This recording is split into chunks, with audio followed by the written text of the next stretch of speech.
میرے باپ، میرے دادا، میرے پردادا سے بڑا، اور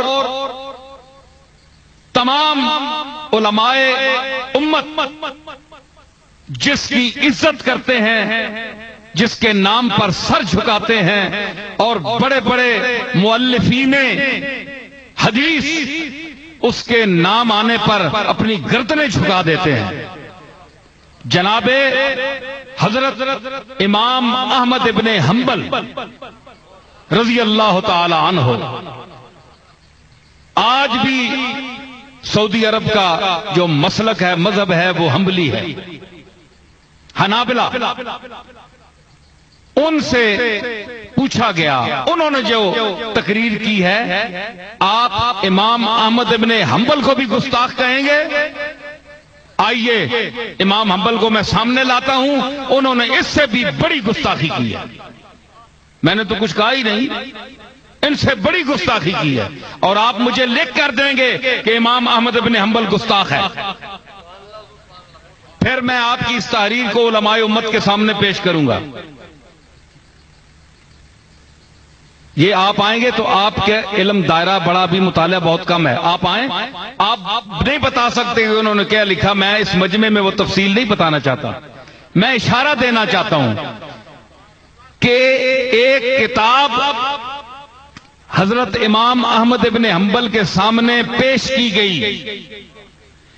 آپ کو پتہ ہونا چاہیے کہ امام حنبل وہ شخصیت ہے کہ جو 6 لاکھ حدیثوں کے حافظ تھے،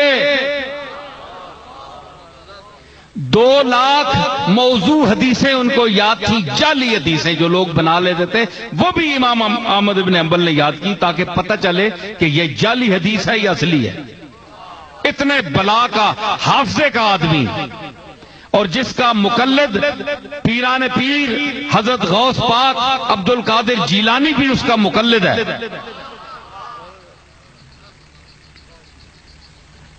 ان کے سامنے ایک کتاب پیش کی گئی جس میں بنو امیہ کے لیے بڑے اچھے الفاظ حدیث کے نقل کیے گئے، کچھ دعائیں کی گئیں، کچھ ان کے لیے فضائل بیان کیے گئے۔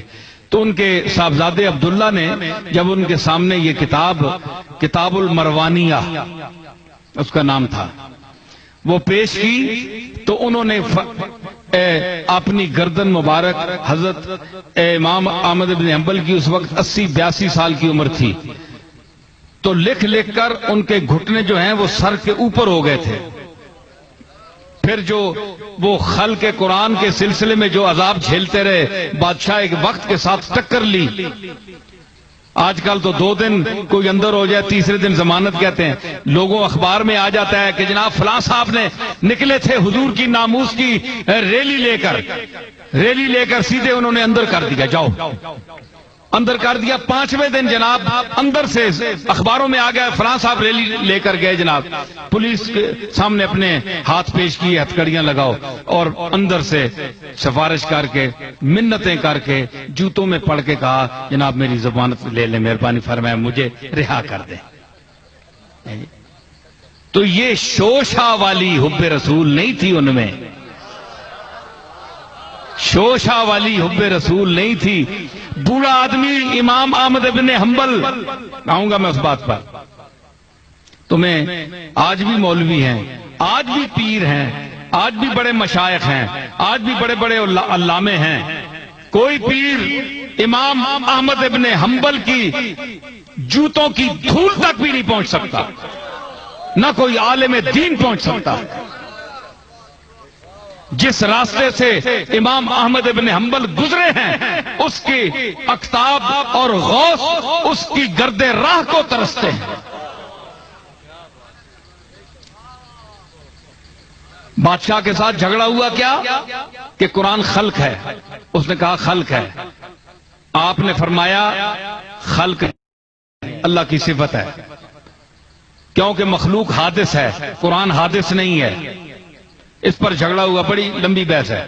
خیر اس نے کوڑے مارے، بوڑھا آدمی 80 سال کا، تو آپ پڑھیں وہ دردناک قصہ جو مرتے دم تک امام احمد بن حنبل کے ساتھ، اس بوڑھے انسان کے ساتھ جو اس نے سلوک کیا، رسے ڈال کر بچوں کے سپرد، نوجوانوں کے سپرد، جن سے شیطان بھی پناہ مانگتا ہے، ان کے سپرد کر دیا جاتا تھا امام حنبل کو. وہ گھسیٹتے تھے بغداد کی سڑکوں میں. اور اس کے پیچھے کون چلنے والا ہے جی؟ غوث پاک. اس کا مقتدی کون ہے؟ اس کی فقہ کا مقلد کون ہے؟ شیخ عبد القادر جیلانی جیسا شخص.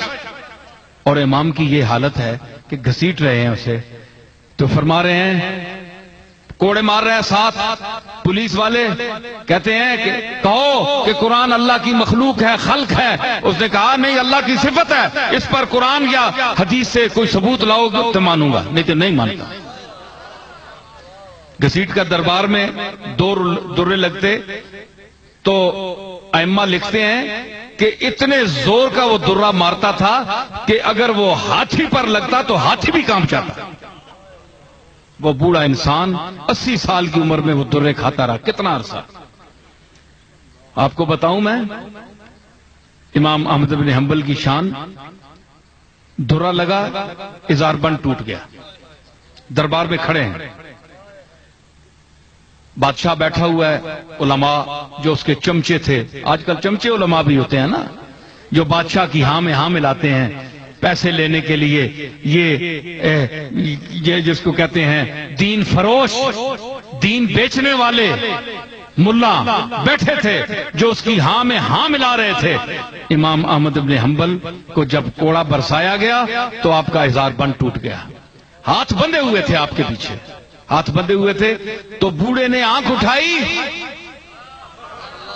آسمان کی طرف دیکھا، کہنے لگا کہ میرے مالک، میں تیرے قرآن کو تیری صفت بتا رہا ہوں اور یہ مخلوق خلق بتا رہے ہیں، تو میں تیری قرآن کی وہ شان بیان کر رہا ہوں جو ہے، تو مجھے بھرے دربار میں ننگا کر رہا ہے. تو وہ آپ کا جو پاجامہ تھا وہ بس گرنے والا تھا، ٹوٹ گیا تھا.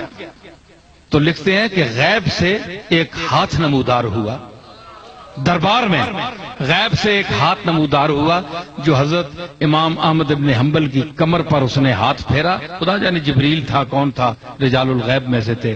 تو دوبارہ وہ جو ازار بند ہے وہ اس کو جوڑ دیا گیا، اللہ نے جڑوا دیا اس کو، اور امام احمد بن حنبل کی سر دربار عزت رکھ لی اللہ نے. یہ وہ شان کا آدمی ہے، یہ اس شان کا. اور جب ان کا جنازہ اٹھا تو 7 لاکھ سے اوپر انسان تھے جنازے پہ. تو انہوں نے کہا کہ عبداللہ نے کہا کہ بابا یہ کتاب دیکھیں، ان میں بڑی ان کی تعریف ہے بنو امیہ کی. تو انہوں نے کہا کہ یہ جاہز، ایک بدصورت انسان جو مکے میں تھا، جو بنو امیہ کا ہم اثر تھا، اور وہ بدترین، جس طرح یوسف خوبصورت ترین انسان اللہ نے پیدا کیا، تو کتابوں نے جاہز کے لیے لکھا جیم الف ہائے ہتی اور زوئے، جاہز. تو بدترین صورت والا، ایسا بدصورت انسان کسی نے نہیں دیکھا، اتنا بدصورت تھا وہ. اور اللہ نے اس کو کمال کیا دیا تھا کہ جب وہ اب موڈ میں بولتا تھا تو ایسا فصیح و بلیغ جملہ عربی کا نکلتا تھا اس کے منہ سے جس طرح حضور رسالت میں آپ بول رہے ہوں. حضور سے ملتا جلتا، اس میں حضور کی فصاحت و بلاغت کی بو آتی تھی، خوشبو آتی تھی. اتنا فصیح تھا وہ. جملہ بولتا تھا تو پتہ تھا، لگتا تھا کہ رسول اللہ کی حدیث کا ٹکڑا ہے. اس کو بنو امیہ نے پیسے دیے اور ان سے جعلی حدیثیں گھڑوائیں. حضرت امام حنبل نے یہ جملہ فرمایا اور لکھا ہوا ہے، میرے پاس ثبوت ہے. یہ ایک امام کی تحقیق ہے اور بہت بڑا امام ہے، میں اپنی طرف سے نہیں کہہ رہا ہوں. یہ ساری ان کی یہ گھڑوائی ہیں اور یہ حدیثیں جعلی گھڑوا کر اس کو بعد میں نقل کیا، ساری کتابوں نے نقل کیا. تو مطلب یہ ہے کہ انہوں نے کہا کہ یہ چیز جو ہے، انہوں نے ایک اور جملہ کہا. امام احمد بن حنبل نے فرمایا کہ اصل بات ہے یہ ہے بیٹا کہ علی قلیل الاحبا تھا اور کثیر الاعداء تھا. علی کے دوست تھوڑے تھے، دشمن زیادہ تھے. تو اس کی وجہ کیا ہوتی ہے؟ یہ تو امام احمد بن حنبل کا ارشاد ہے نا جو میں پیش کر رہا ہوں. اس کی وجہ میں نے کیا سمجھی؟ اس لیے کہ دوست ہوتے ہیں ان کے زیادہ جن کے جو کھلائیں، جن کا دسترخوان وسیع ہو، جن کے پاس آنا جانا وسائل اور دنیاوی مفادات زیادہ ہوں. لوگ ان کے پاس ٹوٹ کر جاتے ہیں کہ کھانا کھا لیں گے، پیٹ بھر لیں گے، کوئی کام ہوا تو کسی سے کرا لیں گے، اثر رسوخ والا آدمی ہے، مال ماڑیوں والا ہے، ان کے دوست زیادہ ہوتے ہیں. علی کے پاس کیوں جاتے بھائی؟ علی کے پاس تو نان جو تھی، جو کی روٹی تھی.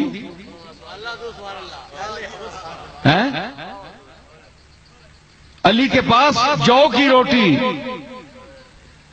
اور ان کے دسترخوان پر اگر جو کی روٹی بھی رکھی ہو تو سائل آواز دے تو وَيُطْعِمُونَ الطَّعَامَ عَلَىٰ حُبِّهِ مِسْكِينًا وَيَتِيمًا وَأَسِيرًا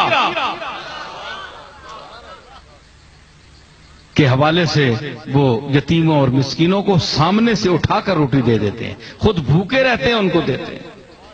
اور پھر علی کو اللہ نے وہ مقام عطا فرمایا کہ رسول اللہ نے فرمایا انا مدینۃ العلم وعلی بابها، کہ میں علم کا شہر ہوں اور علی اس کا دروازہ ہے. تو علی کو دروازہ فرمایا. حضور نے بھی فقر اختیار فرمایا. حضور کے گھر بھی دیگیں نہیں پکتی تھیں، آپ کا فقر اختیاری تھا. تو آپ نے 3 دن اپنے شکم مبارک پر پتھر باندھے تو وہی رنگ تھا علی میں. تو پھر اسی چیز کا وارث اسی کو بنایا جو اس کا اہل تھا.